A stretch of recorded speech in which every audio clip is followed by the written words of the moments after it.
नमस्कार साथियों। ई कंटेंट के सीरीज में हम लोग द्विघातीय समीकरण को एक बहुत रोचक उदाहरण के साथ आपके सामने प्रस्तुत कर रहे हैं, जिसे डॉक्टर रश्मि प्रभा मैम ने काफी सुंदर ढंग से लिखा है और मैं उसे एनिमेशन के रूप में आपको दिखा रहा हूँ। आप अपने स्कूल के बच्चों को इसे जरूर दिखाएं ताकि वो इसका लाभ मिले। तो आइए देखते हैं।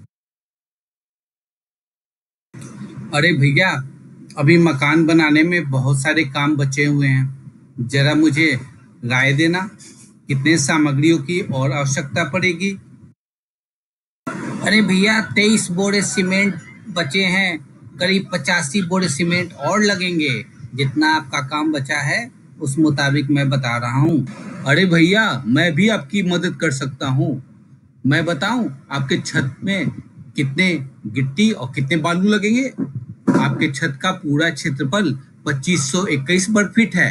अतः छत की ढलाई के लिए कुल 981 घन फीट गिट्टी और 1345 घन फीट बालू की जरूरत होगी।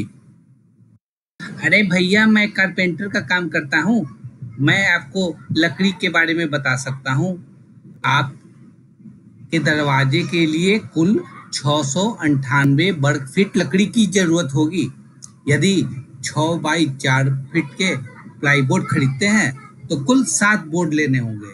यदि खिड़कियों में शीशे देंगे तो उस हिसाब से नाप अलग करने होंगे।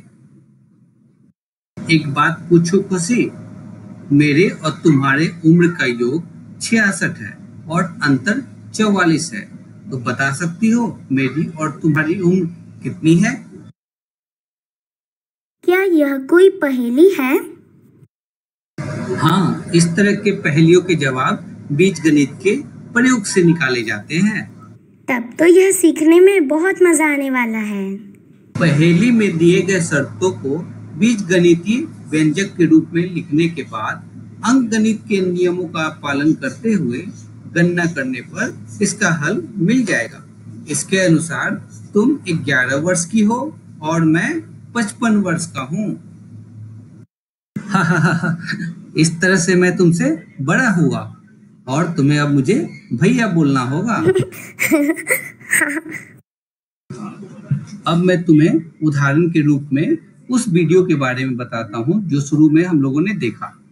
खुशी, क्या तुमने ध्यान दिया? सीमेंट के बोरे की गणना के लिए, गिट्टी की गणना के लिए, बालू की गणना के लिए और लकड़ी कितनी खरीदनी पड़ेगी, इसके गणना के लिए सभी व्यक्तियों ने अलग अलग इकाई का प्रयोग किया है। हाँ, मुझे याद है कि दीवारों पर प्लास्टर, रंग, लकड़ी, शीशा, स्नमाइका इत्यादि का हिसाब भी वर्ग फुट में ही किया जाता है। बिल्कुल सही। इन बातों को बीजगणितीय समीकरण के माध्यम से भी व्यक्त किया जा सकता है। तुमने अंकगणित में घातांक के नियम पढ़े होंगे। हाँ, वह तो बहुत मजेदार लगता था। किसी संख्या को उसी संख्या से कितनी बार गुना किया जाना है, उसकी गिनती करके संख्या के ऊपर लिखा जाता है। बिल्कुल सही कहा तुमने। यहाँ सीमेंट के बोरे की गणना के लिए जो बीजगणितीय समीकरण लिखा जाएगा वह एक घातीय होगा, परंतु लकड़ी की गणना के लिए लिखा गया बीजगणितीय समीकरण द्विघातीय होगा और बालू गिट्टी के लिए लिखा गया समीकरण त्रिघातीय बीजगणितीय समीकरण की श्रेणी में आएगा।